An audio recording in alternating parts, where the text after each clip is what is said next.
여러분 할렐루야, 반갑습니다. 저를 처음 보시는 분들도 있을 거라 생각이 됩니다. 제가 우리 교회에서 저 설교에서 소문이 났습니다. 설교가 짧기로. 그래서 오늘도 짧을 거라는 것이죠. 은혜 받으시기 바랍니다. 네, 여러분 옛말에 지실이란 사자성어가 있습니다. 이 말은 지초와 난초가 있는 방이라는 뜻입니다.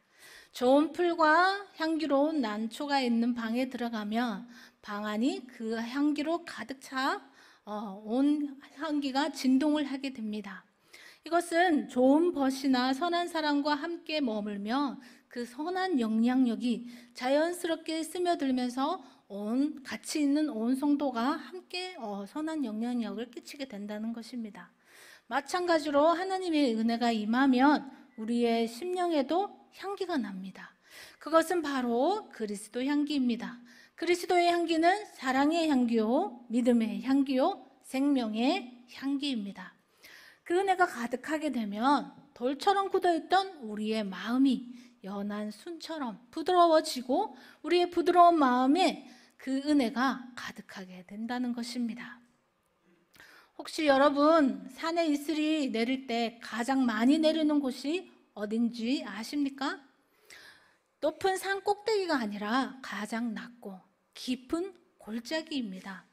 산이 가장 낮고 깊은 골짜기에 찬 공기가 모이니 그곳에 이슬이 가장 풍성하게 내리게 됩니다. 우리의 심령도 그렇습니다. 하나님 앞에서 겸손히 나를 낮출 때 하나님의 은혜가 그 낮아진 곳으로 더욱 깊이 흘러 들어오게 됩니다. 오늘 본문 베데스다의 연못에는 병자들이 소외당하고 외면당하는 그 낮은 자리에 병자들이 있는데 예수님이 그곳에 찾아오십니다. 그들은 자신들의 병이 낫기를 간절히 바라는 그 희망 하나로 그 자리를 떠나지 못합니다. 외롭고 쓸쓸하며 깊은 고통과 절망 속에서 하루하루를 버티고 모두에게 잊혀져 가고 버려진 것 같은 그 스스로 벗어나기 힘든 그 자리에 예수께서 오신 것입니다. 본문 1절을 이렇게 시작합니다. 유대인의 명절이 되어 예수께서 예루살렘으로 올라가시니라 라고 시작을 합니다. 여러분, 우리나라에도 큰 명절이 있습니다. 유대인들에게도 여러 명절이 있습니다. 그 중에서 큰 명절을 꼽히는 것이 유월절, 오순절, 장막절입니다. 사람들은 이 세 절기를 성전에 올라가는 절기, 여호와께로 올라가는 절기라 불렀습니다. 이 절기에 유대인 남자는 꼭 예루살렘에 올라가 제사에 참여해야 했습니다. 그러니 예루살렘 성 안은 원근 각지에서 모인 사람들로 명절의 축제 분위기였습니다. 그런데 이곳 베데스다 연못에는 사뭇 다른 광경이 펼쳐져 있습니다. 2절에 보면 예루살렘에 있는 양문 곁에 히브리 말로 베데스다라 하는 못이 있는데 거기 행각 5이 있고, 예수님이 예루살렘 성에 들어오실 때에 양문으로 들어오신 것 같습니다. 예루살렘 성에는 출입하는 문이 여러 개가 있는데 오늘 말씀에는 양문이 나옵니다. 이 양문은 성전 제사에 쓸 양들이 들어오는 문이었습니다. 느헤미야가 무너진 성벽을 재건할 때 이 양문을 기점으로 시작하여 성벽이 끝나는 것입니다. 성벽이 양문으로 기점으로 완공이 되었다는 것입니다. 양문은 성전 제사를 드리기 위해 드나드는 곳이기에 그만큼 중요한 역할을 한 것입니다. 예루살렘 성 양문을 통해 들어오면 베데스다라 하는 연못이 있는데 이때 이 제물로 드려질 양들이 이 문으로 들어오면 지저분한 양들을 씻기던 용도로 이 연못이 사용되었습니다. 베데스다라는 말은 두 단어가 합쳐진 단어인데 히브리 말로 베이트, 집을 뜻하는 말과 헤세드, 자비 또는 은혜, 능력, 성실, 사랑, 긍휼, 이 성경의 모든 좋은 단어는 헤세드에 다 들어가 있습니다. 헤세드는 하나님의 속성을 가장 잘 나타내주는 단어이기도 합니다. 그래서 이 두 단어가 합쳐져 자비의 집, 은혜의 집이라는 이름을 갖게 된 것입니다. 베데스다 연못을 은혜의 집이라 부르는 이유는 예루살렘은 높은 곳에 위치하고 그 성이 산 위에 있기 때문에 강이나 호수가 없습니다. 그래서 빗물이나 샘물을 모아 물을 사용해야 했습니다. 이 베데스다 연못도 자연적으로 생긴 연못이 아니라 인공으로 만들어진 저수지입니다. 그러니 때로는 물이 들어오거나 물이 솟아올라 움직일 때가 있는 것입니다. 이것을 단순히 자연 현상으로 보지 않고 하늘에서 천사가 내려와 움직였다라 생각한 것입니다. 사람들은 천사가 내려온 물이니 그 물이 신비롭고 치료에 효용이 있다라고 생각한 것입니다. 그런데 이 치료의 효용이 모든 사람에게 적용된 것이 아니라 제일 먼저 들어가는 사람, 오직 한 사람, 그 사람이 갖고 있던 그 병이 무슨 병이든지 낫는다라는 것입니다. 실제로 그런 일이 있었는지는 알 수는 없지만 많은 병자들이 나을 수 있다는 이 소문 때문에 베데스다 연못에 모여 기다리고 있습니다.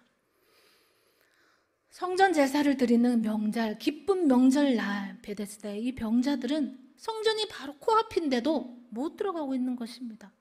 베데스다에 모인 병자들이 어떤 병자들이냐면요, 본문 3절에 이렇게 되어 있습니다.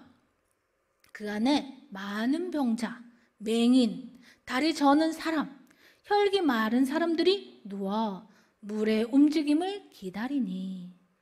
병자들은 맹인, 다리 저는 사람, 혈기 마른 사람들인데 이들의 공통된 것은 누워있다라는 것입니다. 누워있다라는 말의 뜻에는 손가락 하나 깔딱할 수 없어 누군가의 도움이 없이는 스스로 일어날 수 없는 상태를 뜻합니다. 아이러니하게도요, 물에 들어가야 나을 수 있는데 이곳에 있는 사람들은 스스로 이 연못에 못 들어간다는 것이요. 그럼에도 불구하고 지푸라기라도 잡는 심정으로 오직 물이 움직이만을 기다리며 그곳에 갇혀 사는 것입니다. 사랑하는 여러분, 베데스다에 모인 병자들이 스스로 일어나지 못하는 것처럼 이것은 하나님을 잃어버린 세상의 축소판과 같습니다. 창세기 3장에서 아담과 하와는 뱀의 유혹으로 죄를 범합니다. 죄로 인해 하나님과의 관계가 깨어지고 하나님과 멀어져 에덴에서 추방을 당하죠. 그 결과 죄의 싹은 사망인 것입니다. 인간은 다시 흙으로 돌아갈 수밖에 없는 존재라는 것이죠. 아담의 죄로 모든 사람은 죄 아래 놓이게 된 것입니다.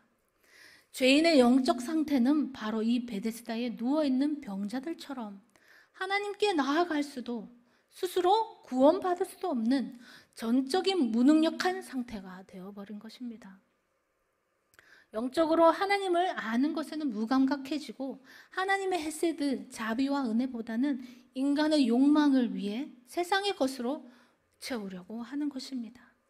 잠시 있다 사라지는 물거품과 같은 이 세상에 주는 이 헛된 자비를 기다리고 잠시 세상에 주는 기쁨과 즐거움은 결국 우리를 허무한 데로 이끌어갑니다. 그곳에는 결국 구원이 없습니다.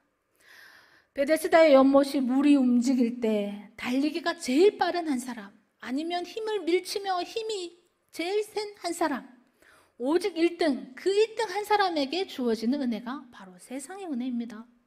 겉으로는 은혜의 집, 자비의 집이지만 누구 하나 돌아봐주는 없는, 안고 없는 찐빵처럼, 붕어빵에 붕어 없는 빵처럼, 칼국수에 칼이 없는 것처럼 은혜 없는 베데스다 연못입니다.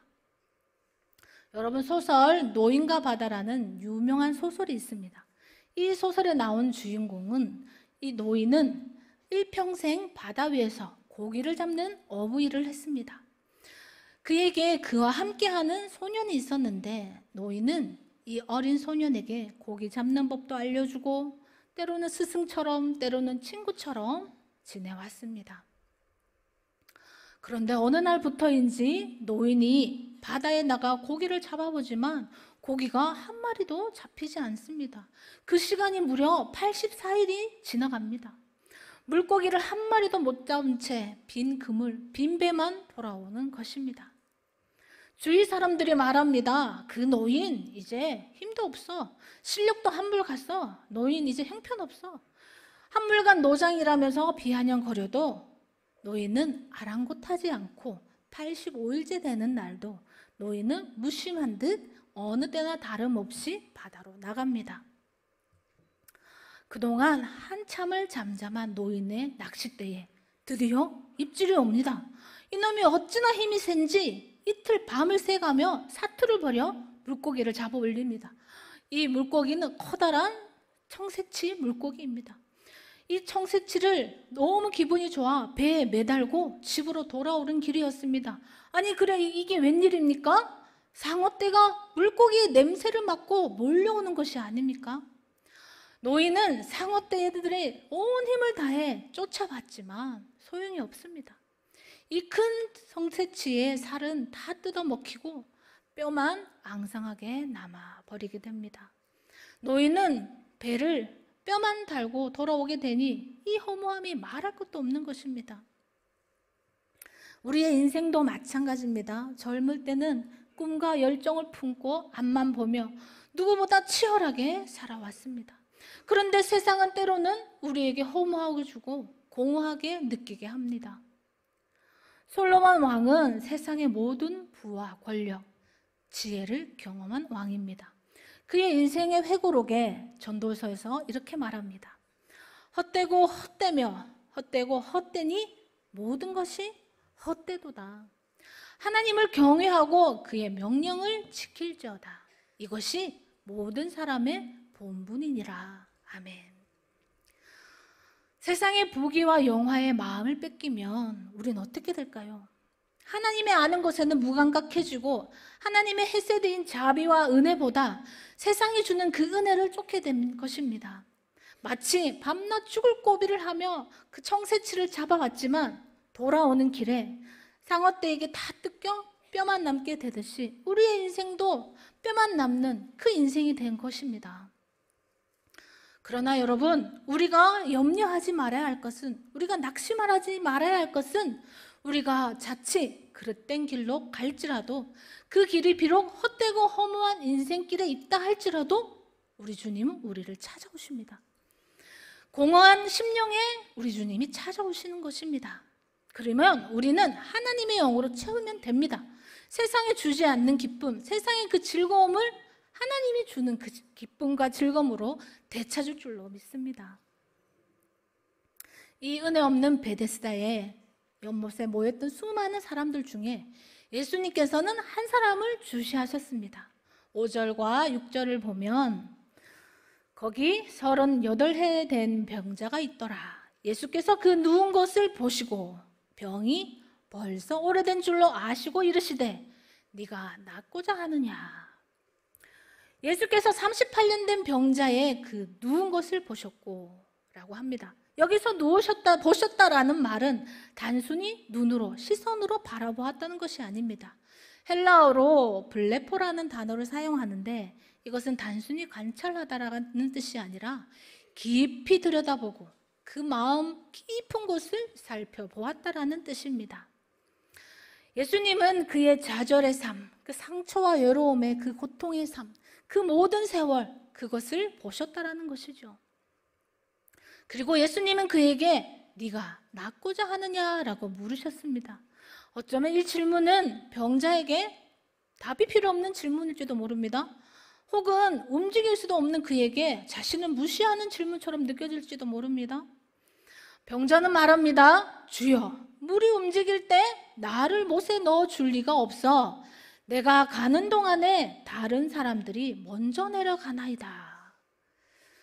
사랑하는 성도 여러분, 38년 된 병자가 예수님을 좀 더 일찍 알았더라면, 예수님의 소문만 들었더라면 그의 대답은 달랐을 것입니다.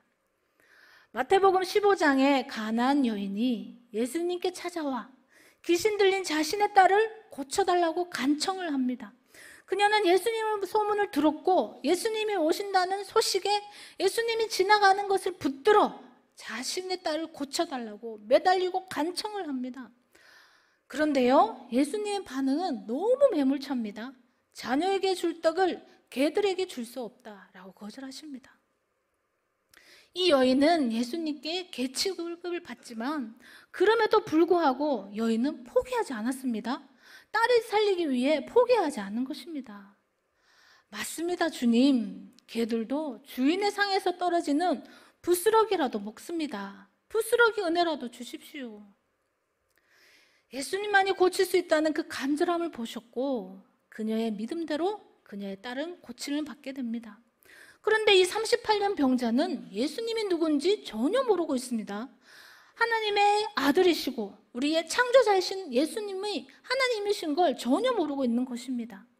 병자는 주여 제가 낫기를 원하나이다 라고 고백하는 것이 아니라 물에 넣어줄 자가 없다고 계속 물타령만 하고 있는 것입니다. 베데스에 들어가고자 하는 낫고자 하는 그 신념 하나로 버틴 그 세월, 그는 베데스다가 그의 삶의 전부가 되었습니다. 누워있는 것이 체질이 되었던 것입니다. 진정 낫고자 하는 마음과 물에 먼저 들어가야 하는 그 목적이 뒤바뀌고 만 것입니다. 사랑하는 성도 여러분, 우리의 인생에도 힘겨운 순간들이 있습니다. 왜 나에게 이런 고통이 왔나? 이 수많은 이 고통의 앞에서 이 마음은 무너지고 끝이 보이지 않는 이 터널 속에서 홀로 갇혀 견디는 시간들이 있는 것입니다. 그러나 주님은 그 마음을 우리 주님이 다 아십니다.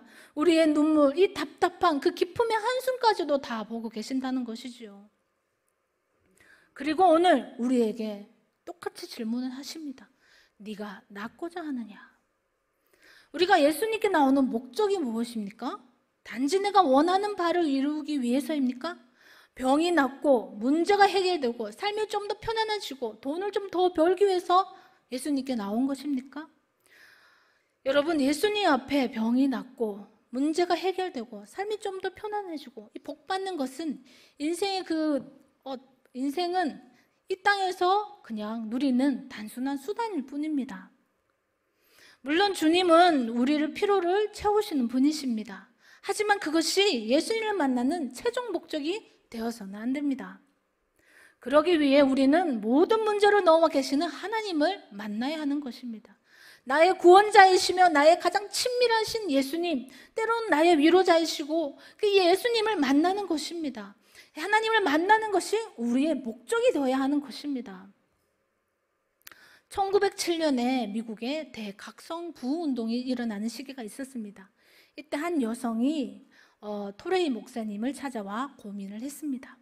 그녀는 많은 부흥의 집회도 참여하고 기도도 열심히 했는데 실제로 내가 하나님의 은혜를 실감하지 않는다라는 겁니다. 내가 진짜로 구원받았는지 이 구원의 감격도 없고 감흥도 없는 것이 그녀의 고민이었다라고 털어놓는 것입니다. 토레이 목사님은 고민하고 있는 그녀에게 성도님, 이제 가셔서 다른 기도하지 마시고 기도할 때 하나님 저 자신을 보여주십시오 라고 이 한 주간을 기도하라고 말씀했습니다. 목사님의 말씀을 듣고 그녀는 한 주간 기도합니다. 하나님 저 자신의 모습을 보여주십시오. 하나님 앞에서 제가 어떤 사람인가를 보여주십시오 라고 기도했습니다. 기도 중에 그녀는 자신의 죄와 그 연약함, 그동안 삶에서 잊고 살았던 그 자신의 추악함을 마주하게 된 것입니다. 죄를 지은 자신의 모습을 보며 절망 가운데 일주일을 보내게 된 것입니다. 그리고 주일날 토레이 목사님을 다시 찾아와 목사님, 저는 저 자신이 너무 추하고 죄인이라 도저히 살 수가 없습니다. 제 자신이 너무 부끄러워 죽어버리고 싶습니다 라고 고백했습니다. 그런 그녀에게 토레이 목사님은 성도님, 이제부터는 주님의 십자가를 보여달라고 기도하십시오 라고 권면을 했습니다. 그녀는 다시 돌아가 두 번째 기도를 하기 시작했습니다. 주님께서 지신 십자가를 보여주십시오.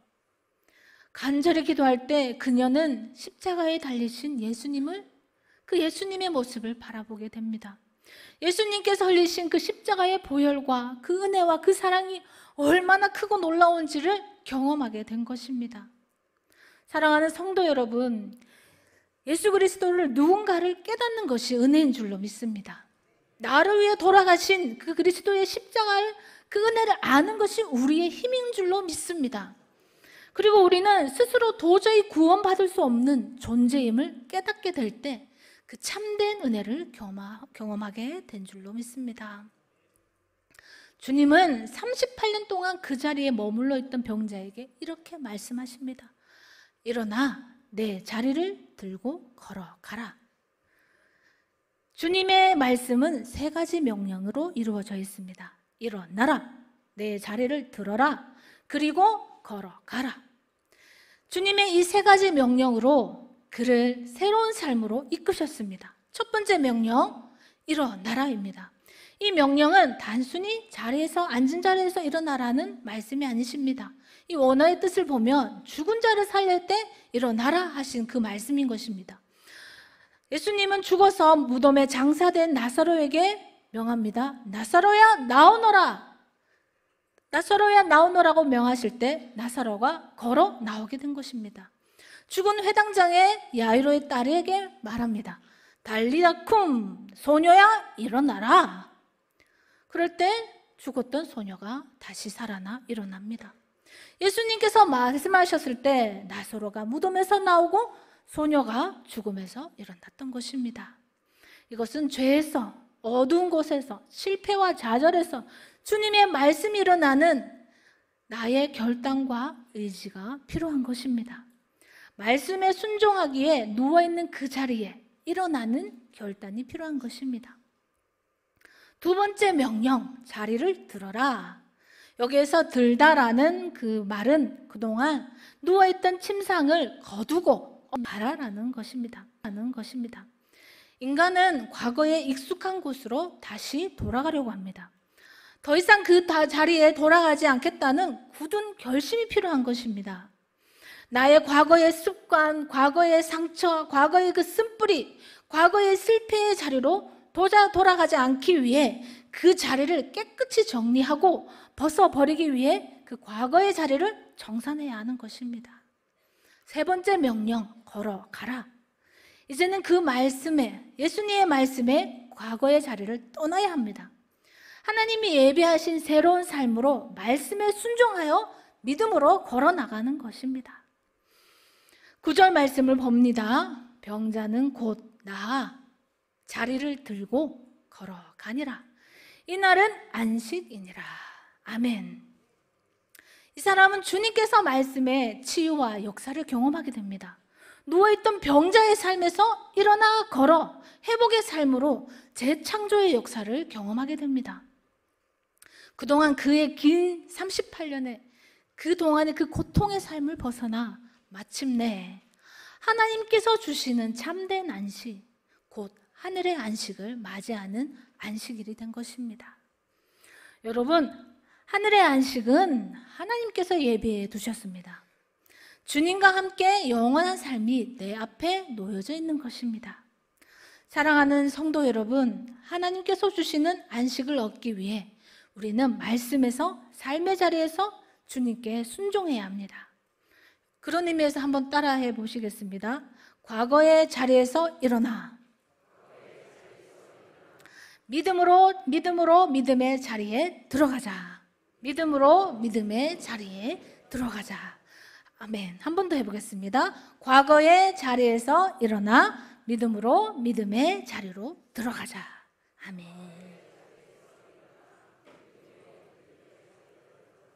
아멘. 네, 선포하신 대로 이제 우리는 안식일의 주인이신 예수님 안으로 들어가는 것입니다. 예수님 안에서만 참된 쉼과 참된 회복, 그 예배의 기쁨을 누릴 수 있습니다. 또 참된 치유와 구원의 은혜를 누릴 수가 있습니다. 하나님의 안식은 참됩니다. 그러나 세상은 허무와 공허함으로 차 있습니다. 그곳에 머물고 있는 이들에게 우리는 찾아가야 합니다. 그리고 그들에게 구원의 안식을 전해야 합니다. 그 은혜의 통로로 저와 여러분을 세우셨습니다. 그리하여 믿는 자들에게 주시는 하나님의 복과 은혜로 날마다 누리는 저와 여러분이 되시기를 간절히 소망합니다.